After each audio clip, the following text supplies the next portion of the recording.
大家好，又是你们喜欢的两人对谈的节目。看我的虚拟背景，明白我们今天要讲什么话题了吗？洪泰你好。你好，大家好。我们今天要讲的是双子塔。对，有人也把它称为双峰塔，都是一样的啊。那么这个 Petronas 国有双峰塔，说起来我们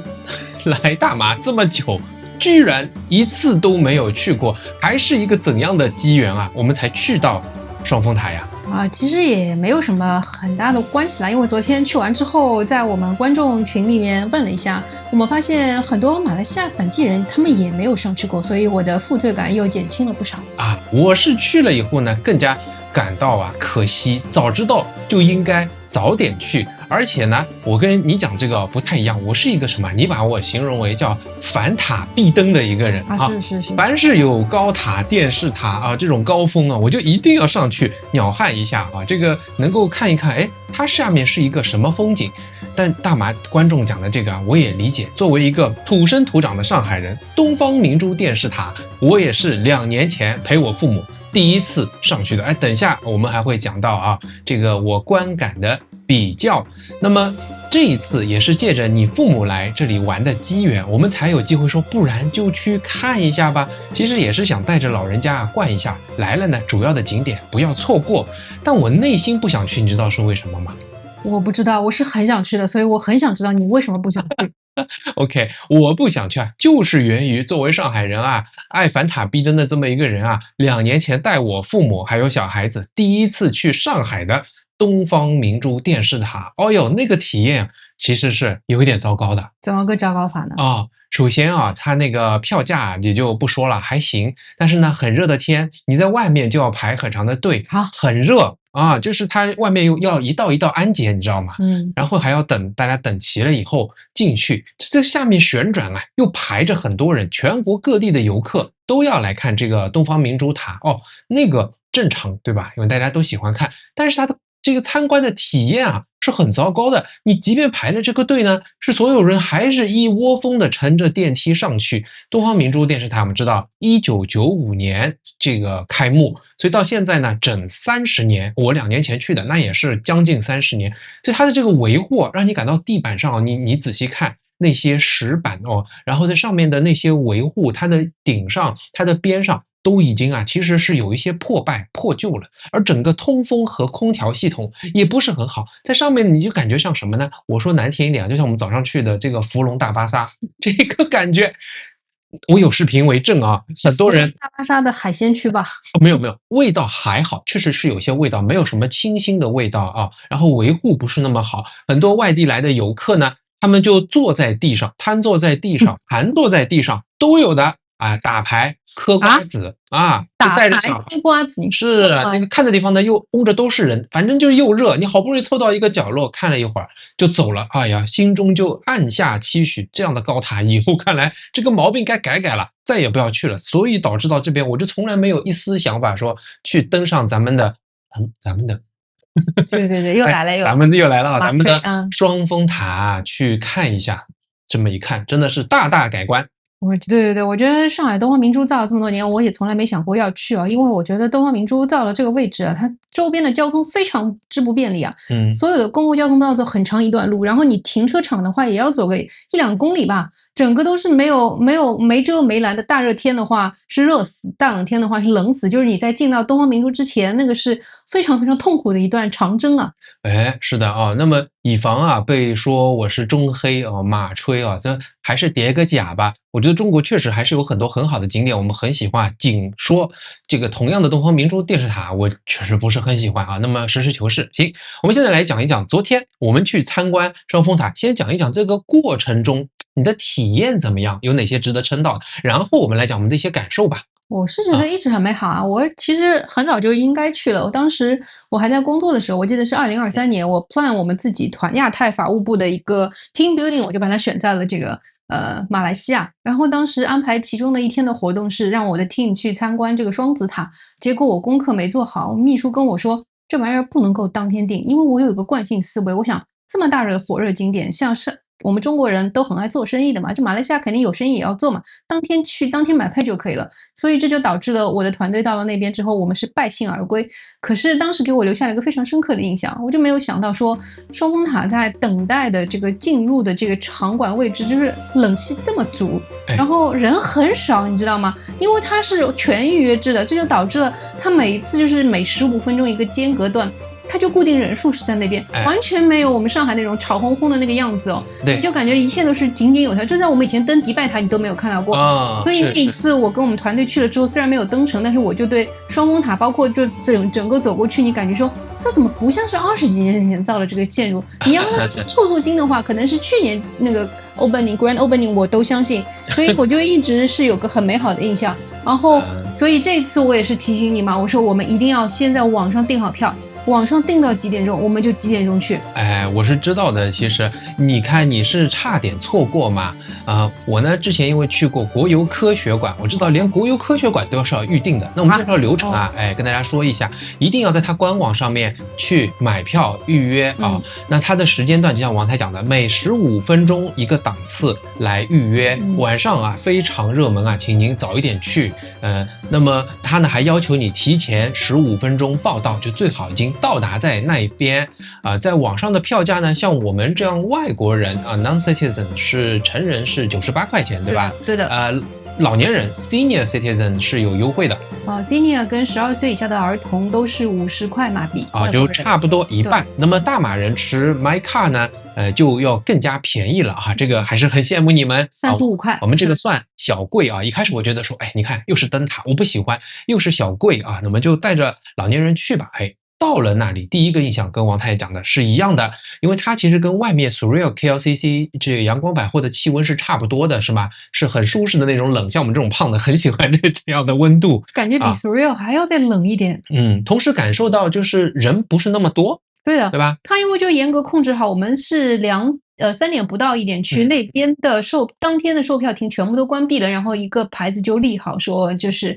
票已经全部都售完了所以根本就不会像上海这种景点你还要有一个售票亭在外面很多地方排队那你进去呢，你在机器或者是柜台去打印出你自己预定的这个票就可以了。排队的时候呢，刚说了人也不是很多，验完票做完安检呢，你会发现有工作人员看一下他会往你身上贴一个标签。我没太留意，我也不懂为什么要贴这个标签好像就是说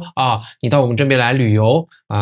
到此一游，留个纪念，就你在肩上或者胸口贴上这标签。后面知道这个对体验也是很重要的，对吧？他这个时间控制超精准说好3点15分的话，我们真的我们这个队伍就是3点15分开始安检，然后就进去了。当然要说一下，就是唯一可能稍微要吐槽一下，就是这边停车实在是太难停了，我们完全没有在 KLCC 找到停车位，只好停到隔壁的那个Oriental。如果能够停在 KLCC 楼下的话，那你就是完全是不用出楼，然后吹着大部分的区域就吹着冷气可以上来。我们还是稍微在那个外面走了一段，稍微有点热。可是我们去了这么多次 KLCC， 也是第一次没有在里面停到车嘛。对好的。那么接下来你进入电梯呢，就相当于就是参观整个塔的过程了基本上呢分成2到3段吧。第一段呢，先是在41、42楼的中间连廊 Sky Bridge， 然后呢再向上到83层，转另外一个小电梯到86层，再参观上面然后回来看 gift shop， 主要就是这样的过程。那么核心的2段我们可以说一个上来先到 Sky Bridge 中间参观。好，马上可以说说看这个流程和体会是什么样的。王太有些什么感受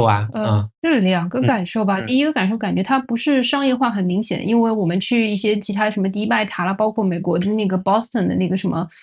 电视塔登的时候，你会发现说各种拍照留念之类的，你不拍了这个照，你不假笑一下，他是不会放你走的，他都没有这种，他是非常自愿拍照。有几个拍照点单都是自愿的然后出来你想买也就买，比较这个舒服，对吧？人性化，像我这种社恐的话，最讨厌人家跑过来说来 take a photo， 就这个环节没有让我感觉非常好。第二个是稍微有一点失望，因为当时进到这个电梯里面去，就是我本来期待的是在电梯里面就会有一些类似多媒体的这种视觉影片的展映，然后来描绘双子塔的一些历史啊，或者说对对对对，景色。因为我记得我们在迪拜登塔的时候，它整个电梯的过程就是像一个电影那个360度电影的那种感觉嘛。对对。但是在马来西亚这个就没有，你当时觉得说，哎，这是一个很朴素，就是心里面是稍稍有点失望。但是我一想到人家已经快30年了，20多年的这样一幢楼的话，觉得哎。那也可以理解，但是必须要说，你细节上面你真的看不出它这个岁月的痕迹，包括它电梯的速度也好，然后电梯的各个细节也好，你感觉是真的是粗粗心。是上去的时候耳朵几乎感受不到，又非常稳，下来呢有一点点的压力。我也有王太一样的感受，就是大马人太谦虚啊，太佛系了。这个介绍是有的，但基本上就是那个壁纸一点点，自己看一下，还有一些视频，不像那个充斥着耳边这种激昂的，好像说我们多么了不起，然后大量的这个宣传，没有吧？很少，没有人呢，这样的旋律什么都没有，对，就安安静静的。但我有几个印象深的，让我体验特别好的。第一个就是工作人员都非常 nice， 后来知道说，哦，你贴着黄色标签呢，其实就是给你分组了。对，一批是黄色，后面是黑色、白色，他们会上来，他们也会说，哎，15分钟到了，黄色标签的组就可以回来，他会带着你到下一站，所以是井井有条的控制人数，然后控制了人数。对的，就是医生每个团就是在这个地方停留，它保证这个人数少的话，其实你可以非常惬意的，这个人流量比较少的，然后独自欣赏，我觉得都不会有什么问题。你拍照的话，也不会说像中国的景点人挤人，然后旁边拍的人都拍进去，对啊，完全不会有。你看大马上半年来旅游，我们做了新闻知道已经有2000万人，不会说没有人来看双峰塔的。可是他预约完了就已经是红色的了，你就不能再订了。我们是订到一个黄色的下午的时间段啊，3点15分，其他的我看也已经是一片红色了。都已经订不到了，那么它体验就很好，基本都是小团哈，整个在 inline 的人可能40-50个，而每一个组可能20个人。那像我们这么多人哈，先到了41楼、42楼 Sky Bridge 去看，哎，这个跑来跑去就没有什么人阻挡，这个很多地方都是属于你的。再看这个建筑维护的很好啊，这个双峰塔的外立面就不说了，我想等下王太有很多话要展开。用他的话讲，就是簇簇新。我们的话好像到了大马以后，经常讲簇簇新这个词，在里面我的感受也是维护的很好，然后那些东西这个用料都很扎竹哈，都是很 solid 这个感觉。对，我在王太等下讲这个建筑有多么新我想讲一讲我看的感受。我站在上面两边看我就觉得说哇，这样来看 KL 真的还是很美的，规划的井然有序。你能看到远处的平房那些 landed property， 也看到那些 condo， 看到整个 KL 那些金融区一栋，好像这里面的人就是精英，他们就是在为这个社会最高效的这个旋转。他们在努力，你也看得到。你还能看到什么？你还能看到各个族裔的除了庙宇，还能看到什么？依山也在某一边，太夸张了，就在旁边。对，自己脚下就是一大片的依山对，以前福建会馆告诉过我们，他们就是不让政府用各种名义强征拆迁。那他们的历史又让我浮现出来，就你看到景色，其实看到是一个故事，一个为什么会这样如今和谐稳定的一个大马社会。这是我看到的一些感受。王太你可以 echo 一下，然后你也告诉我们一下它的这个建筑，我知道你是很喜欢的跟我们也来说一下。对，我觉得就是在41层那个观光层看远眺KL， 其实我就跟旁边的那些美国游客，我正好跟美国游客那边走得比较近，就听到他们不住的在感叹说，哇，怎么这么干净啊 ，so clean， everything is so clean。 就你会觉得大家会讲说什么吉隆坡什么脏脏旧旧破破，可是老实讲说，你在41层楼，包括到86层，你在这样的一个高位的视角，你看上去这个城市是有规划的，你可以完全感受到这个规划，那些对称型的这个建筑本身这个之美，你就能够感受出来。然后包括一些普普通通的住宅区，他们的这个顶棚，然后街道都是笔直的，你真的是有一种井然有序的这个感受。第二个就是你是觉得说不可思议这个包容性太高了，就是一山就在那边，然后包括一些在市中心的空地上面就长着杂草，也没有那种急吼吼的去开发成这样的一个高楼，就是你会发现讲说真的有点像百花齐放，还有就是所谓的叫私人财产神圣不可侵犯吧，就真的是非常佩服然后第三个就是感觉说它是怎么做到就是这么干净哦？就我指的干净，就是说，你看双子塔的它的外立面其实是用一些不锈钢的一些大量的不锈钢柱子，还有钢片把它叠加起来，中间是玻璃幕墙。以我的身高，包括我的视线能够看到的这些外立面的不锈钢的这些幕墙，你并没有看到锈斑。橘红色的锈斑没有看到，一点都没有。对，这个而且擦的很干净，你看一下。这个没有看，就是你感觉是亮光闪闪的这个样子，是维护的非常好的不锈钢外立面。然后从41楼跟86楼来看的话，它的这个玻璃幕墙擦的也很干净，真的比我家擦的干净多了。对呀，就不知道它是怎么擦的，到底是那个吉隆坡它的这个灰尘就比较小，还是说就是不停的有人在擦？我觉得应该是维护的比较好啊，因为再干净，那这个经不起像雨水啊、灰尘啊，它又那么高啊，一定还是会脏的。你看整个吉隆坡吧，啊，或者是雪隆，我们看到反正整个大马，你不要说这个双峰塔这么标志性的一个地标建筑，我们就看一般的 condo 都是白的，就维持着那个白色，就是一点都没有去动到它过的这个感觉，所以他们一定是维护的非常好的。对的啊，还有一个感受，我就是觉得它是非常 international 的一个景点。为什么这样讲说？就是你看到它所有的一些介绍，通通是英文的，它连马来文都没有，简直是不可思议的一件事情。完全没有马来文，就是你会发现说。像我爸妈他们不懂英文的人来这边看也只能看个风景。可是像我们能够看懂英文的话，你会明白说，哎呀，这个建筑背后它的历史是什么样，它用了多少混凝土啊？包括我们观众提醒说，这幢楼其实它是混凝土结构的，是它不是那个钢结构的，是对，你会发现，哎。怎么全部都是这个英文来介绍，中文也没有，就不像我们中国的那种游览团、导游团还给你来个什么中文的、英文的，然后我想马来文以后配个字没有，它非常简洁，就那种感觉是这玩意儿叫我已亭亭，不忧一无惧，就是你来，哎，我给你看这些，你能懂就懂，不懂也没有关系。有一点像大马的这种气质，对吧？哎，我随便你哈，哎，这个你讲到。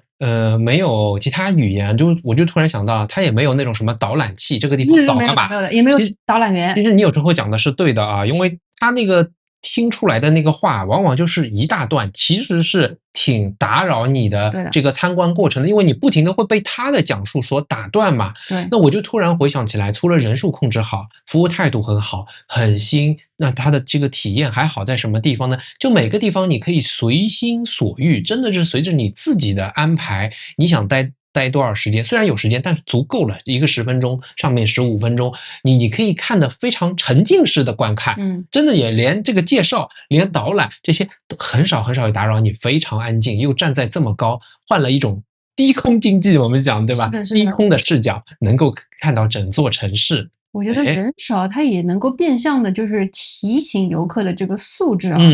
就我们确实也看到几个中国游客，他的声音是比较大，但是好像他们自己讲完这句话之后，就四周会环顾一下，被旁边这个安静的氛围可能就会感染到，他自己又会压低声量。对，我觉得这个很妙啊。对，然后还有就是。它这个商业化真的是太不明显了。就我们中国的一些高位的这种景点，包括我们在美国啊、迪拜那边也是，你在上面看的这些望远镜，它都是收费的。这里没有哦。它用的还是很好的尼康啊，这些全部都是免费，你随便看好了。对，真的就各种打扰啊，很少。哎，那它这个带给我们的体验，我记得啊，刚刚上到41楼，也就是第一段10分钟的参观完，我说，哎，这个票价值，我马上就把这个价值就找到回来了哈。所以觉得我是说，哎呀，我怎么到大马这么久了都没来啊，想到去参观这里啊，这么有名的一个建筑，我也推荐大家是可以来看一下的。它那个票价的值就让我想到以前在上海，我比较喜欢看那种展览嘛，就是它那种已经是到那种世界级别的那种，就是现行嘛，放行这个样子，给你这种很私密的这种空间来看。其实你到世界上很多的那种超有名的这种美术馆啊，然后博物馆，你也未必能够享受到这样子现流、现行、现实的这样的服务吧？就是真的觉得管理的非常好。是，好，流程上哈，那么接下来我们就上到了83楼，再转一个小电梯上到86楼，这里呢相当于快到塔顶了。我们有更多的时间呢，15分钟的时间可以转一转啊。这时候是可以从窗外看到另外一个塔顶的，对的，还拍了一些照片，这还是挺激动的。看到真的是你觉得很精巧，就是来自于是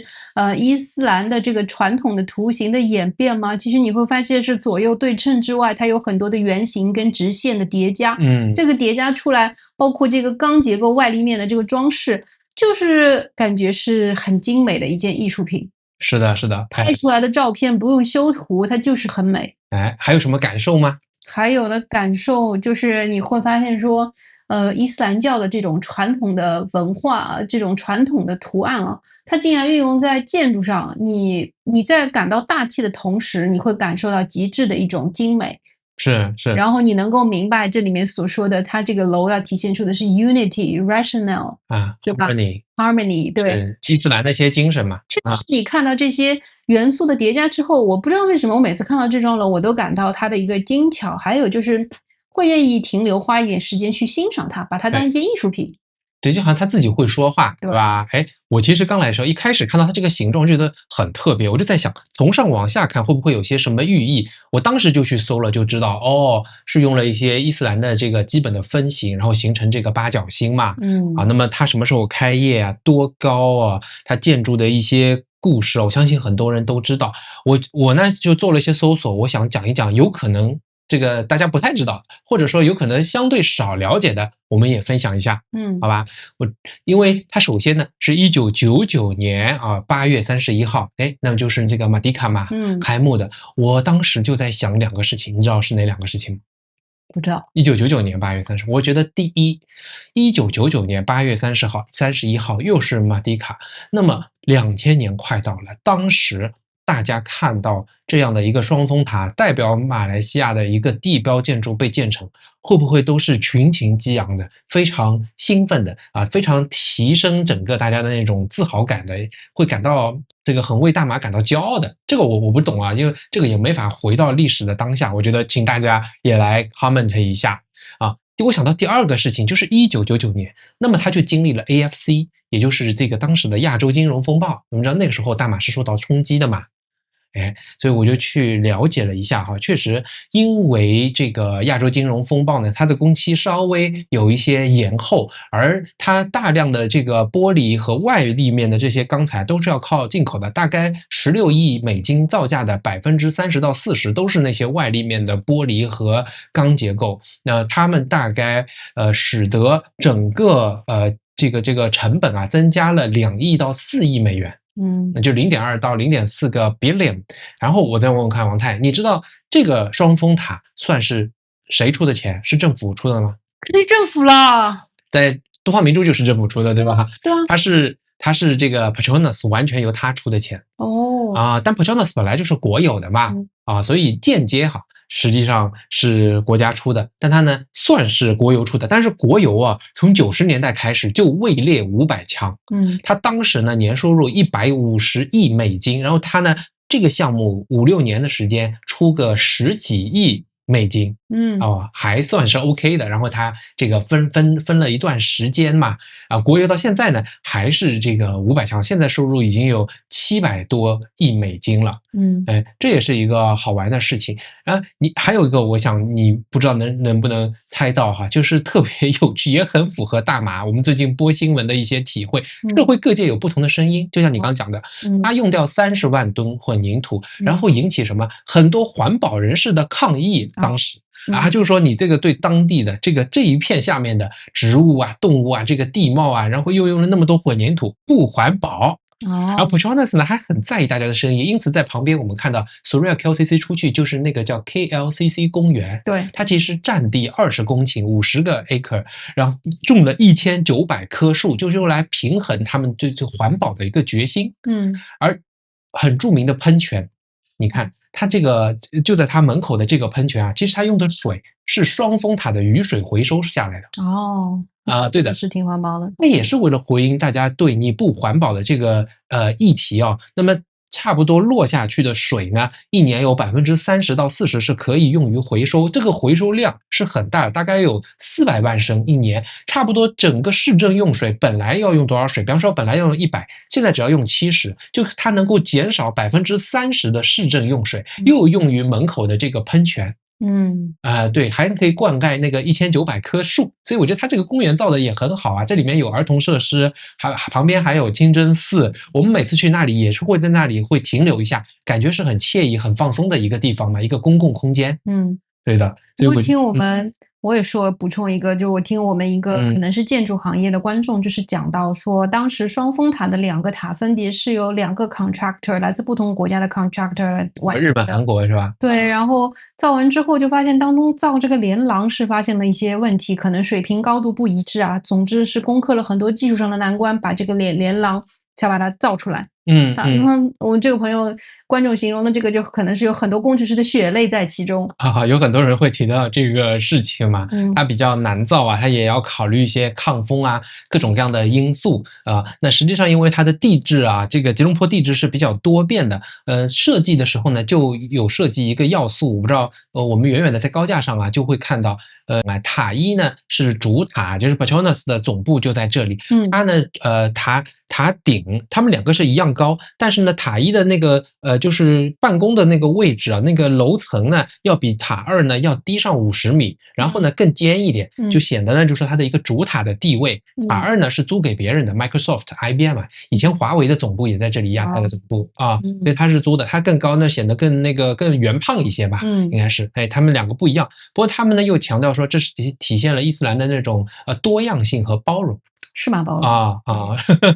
反正很漂亮，真的很漂亮。我建议如果没有去过啊，这个非常值得。如果你是大马人，还比较省钱呢，比我们可以少花1倍的钱啊。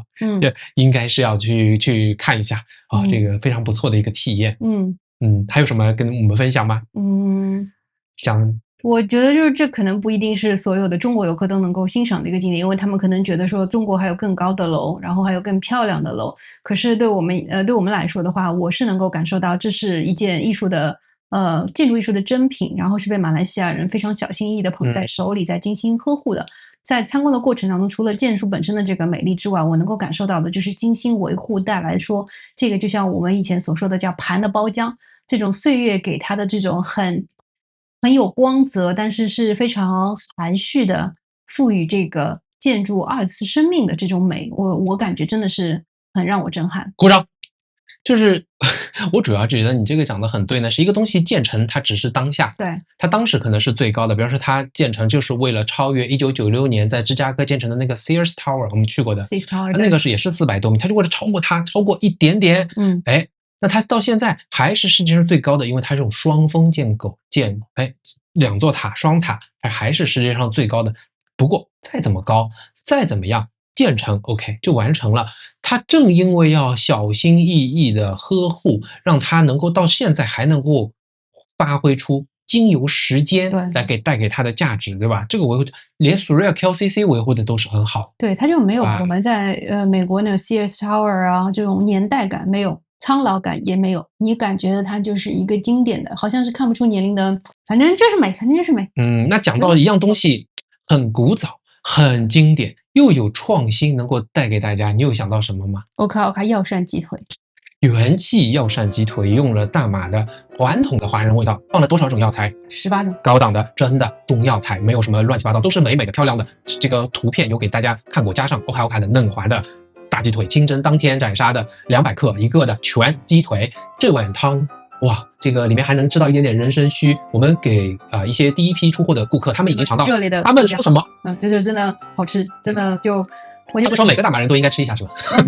语言不多，直接用行动来表示。我看到最近有个人评论这3个字，真好喝。就一个行动就是复购，立刻就复购。还有就是直接到我们网站上面给我们去留言，还有直接他们就拍完他们这个吃的这个照片发给我。对，我感觉这个，我在想我作为消费者，什么时候我会做这样的事情呢？那真的是，很被店家的东西 impress，感觉这是一个正向的激励。OK， 那么它新品上线哈，现在5支装的有42%的折扣，也欢迎大家去试试看啊。对，我还想说一个，我问过我们的大厨啊，他这个方子也是属于这个经典的方子，说做了一个改动。我当时一听有一点紧张，我说你改动什么？他说原来上面写着要放味精，啊，我猜到了，零添加，没有任何 preservative， 什么 conservative nothing 啊，也没有糖，是吧？我们是无抗鸡腿，对，又是没有抗生素，也没有生长激素，就 everything natural。